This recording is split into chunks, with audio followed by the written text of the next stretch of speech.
السلام علیکم ورحمۃ اللہ وبرکاتہ اعوذ باللہ من الشیطان الرجیم بسم اللہ الرحمن الرحیم رب اشرح لی صدری ویسر لی امری واحلل عقدۃ من لسانی یفقہوا قولی۔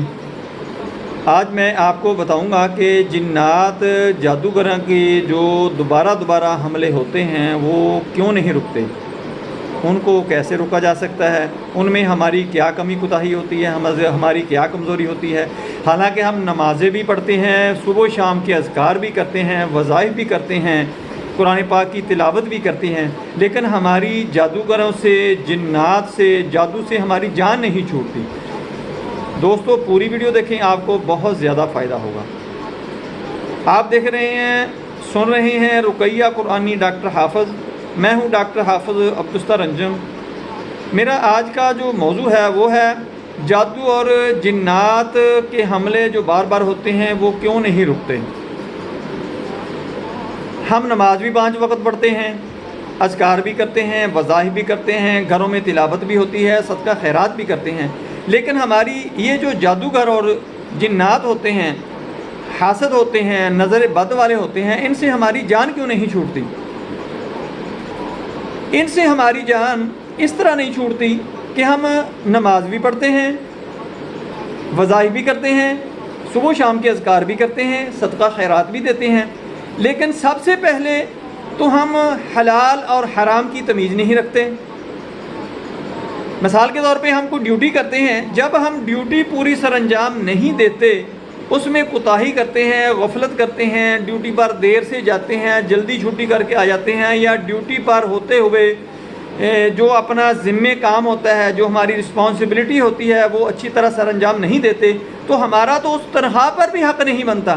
وہ ہم گھر لے کے آتے ہیں، پھر ہم کہتے ہیں کہ ہم بہت پریشان ہیں، ہماری پریشانیاں ختم نہیں ہوتی، ہمارے معاملات نہیں ختم ہوتے۔ ہم اس چیز کو اپنا احتساب نہیں کرتے، اپنی رسپانسبلٹی کو نہیں دیکھتے۔ دوسرا، ہم نماز بھی پڑھتے ہیں، لیکن گھر میں ہمارے تصاویر ہوتی ہیں، اسٹیچو ہوتے ہیں، یعنی ڈیکوریشن، اکثر قسم کے جو اسٹیچو بنے ہوتے ہیں وہ ہمارے گھروں میں لگے ہوتے ہیں، تصاویر ہوتی ہیں، پھر ٹوائز وغیرہ ہوتے ہیں۔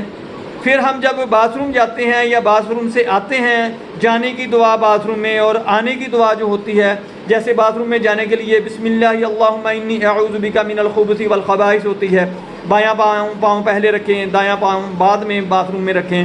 اسی طرح جب باتھ روم سے، ٹوائلٹ سے فارغ ہوں تو اس وقت پہلے دایاں پاؤں باہر رکھنا ہے، تو دعا پڑھنی ہے، غفرانک الحمدللہ الذی اذھب عنی العذاب وعافانی، پھر بعد میں بایاں پاؤں باہر رکھنا ہے۔ اسی طرح کمرے کے اندر اگر تصاویر ہیں یا کچھ اسٹیچو ہیں تو وہاں پر نماز ہی نہیں ہوتی۔ جب ہماری نماز نہیں ہوتی تو پھر ہم کہتے ہیں کہ ہم نمازیں بھی پڑھتے ہیں، ہمارے دکھ مصیبتیں ختم نہیں ہوتے، ہمارے اوپر سے جادو ختم نہیں ہوتا، ہمارے گھر پر جنات کا پہرا ہے، ہمارے اوپر جنات کا پہرا، وہ ختم نہیں، وہ کیسے ختم ہوں گے؟ کیا ہوتا ہے کہ ہم جب ذکر کرتے ہیں، تلاوت کرتے ہیں، وظائف کرتے ہیں، اس وقت یہ جو جادو کے اثرات ہوتے ہیں، جنات ہوتے ہیں، حاسدین ہوتے ہیں، خبیث ارواح ہوتے ہیں، یہ انہی سٹیچو کے اندر، جو ہمارے گھر میں سٹیچو لگے ہوتے ہیں ان کے اندر چھپ جاتے ہیں، تصاویر کے پیچھے چھپ جاتے ہیں، جو ٹوائز ہوتے ہیں، مختلف جانوروں کی تصویریں بنی ہوتی ہیں، مختلف کتا بلی ہو گیا، جیسے گھر میں بچوں کے لیے کھلونے ہم لے کے آتے ہیں، ان کے اندر چلے جاتے ہیں وہ، کیونکہ وہاں پر ان پر نہ کوئی وظائف اثر کرتا ہے، نہ کوئی تلاوت اثر کرتی ہے، نہ کوئی دم اثر کرتا ہے۔ پھر ہمارے باتھ روم کے اندر، ٹوائلٹ کے اندر یہ رہتے ہیں، چونکہ ان کی جگہیں جو ہوتی ہیں وہ گندی ہوتی ہیں، گندی جگہ پر یہ بسیرا کرتے ہیں۔ اس وقت جب ہم جاتے وقت دعا نہیں پڑھتے، وہاں سے فارغ ہو کر باہر نکلتے ہیں، اس وقت دعا نہیں پڑھتے، تو یہ ہمارے اوپر اثر انداز ہو جاتے ہیں، ہمارے اوپر مسلط ہو جاتے ہیں۔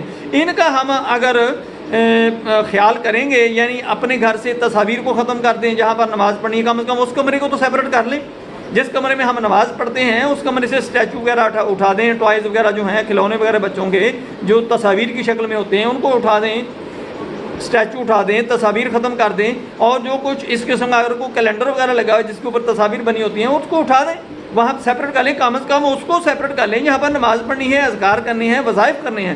بلکہ تو پورے گھر میں ہی ایسی چیزیں نہیں ہوتی، یہ بے برکتی بھی ہوتی ہیں، اور یہ خبیث ارواح جو ہوتے ہیں جنات، ان کو بسیرا کرنے کے لیے جگہ مل جاتی ہے۔ یہ تو اپنے ساتھیوں کو کہتے ہیں کہ آ جاؤ ادھر، ہمیں بسیرا کرنے کے لیے جگہ مل گئی ہے، ہمیں کھانا بھی ملے گا۔ پھر ہمارے ہی ساتھ کھانا کھاتے ہیں. جب ہم کھانا کھاتے وقت جو شروع کی دعا ہے بسم اللہ وعلی برکۃ اللہ، صرف یہی دعا ہم نہیں پڑھتے، 4 الفاظ ہیں، یہی دعا نہیں پڑھتے تو یہ ہمارے ساتھ شامل ہوتے ہیں، نبی صلی اللہ علیہ وسلم نے فرمایا. اور جب ہم پڑھ لیتے ہیں تو یہ بھاگ جاتے ہیں، یہ اس کو قے کر دیتے ہیں، الٹی کر دیتے ہیں، نکال دیتے ہیں. ہمارا کھانا بھی ضائع نہیں ہوتا، یہ ہمارے ساتھ کھانا کھاتے ہیں، ہمارا کھانا بھی ضائع کرتے ہیں، بے برکتی ہو جاتی ہے. اور جب دعائیں نہیں پڑھتے تو یہ اپنے ساتھیوں کو بھی بلاتے ہیں کہ آؤ ادھر دعوت ہے، ادھر ہمیں کھانا ملتا ہے، سب کچھ ملتا ہے. اگر ہم یہ دعائیں پڑھنا شروع کر دیں، اگر شروع میں بھول گئی ہے تو درمیان میں بسم اللہ اولہ و آخر پڑھ لیں، بعد میں کھانا کھانے کے بعد الحمدللہ الذی اطعمنا وسقانا وجعلنا من المسلمین. یہی چھوٹی چھوٹی دعائیں ہیں، صبح و شام کے اذکار ہیں. وہ میں علیحدہ آپ کو ایک ویڈیو بنا کے اس میں لنک دے دوں گا، وہ بھی آپ یاد کر لیں یا کم از کم اس کو سن لیا کریں تلفظ کا خیال رکھتے ہوئے. دوستو میری ویڈیو پسند آئے اس کو لائک کریں، دوستوں رشتہ داروں میں شیئر کریں. یہ صدقہ جاری ہے، آگے شیئر کر دیا کریں، کسی کے کام آئے. یہ لوگ بہت ہی پریشان ہیں اس معاملوں میں پڑھ کر، لوگوں کے اوپر جادو چل رہے ہیں، حاسدین ہیں، نظر بد لگانے والے ہیں، بہت خناس قسم کے لوگ ہیں، وہ بہت تنگ کرتے ہیں. اس لیے آپ نے دوستو اس کو آگے فارورڈ ضرور کرنا ہے. میری ویڈیو کو لائک کریں، اس کو شیئر کریں، بیل آئیکن کو پریس کریں، میرے چینل کو سبسکرائب کریں. اپنا خیال رکھیں. Stay connected, stay happy, stay healthy. اللہ حافظ. السلام علیکم ورحمۃ اللہ وبرکاتہ.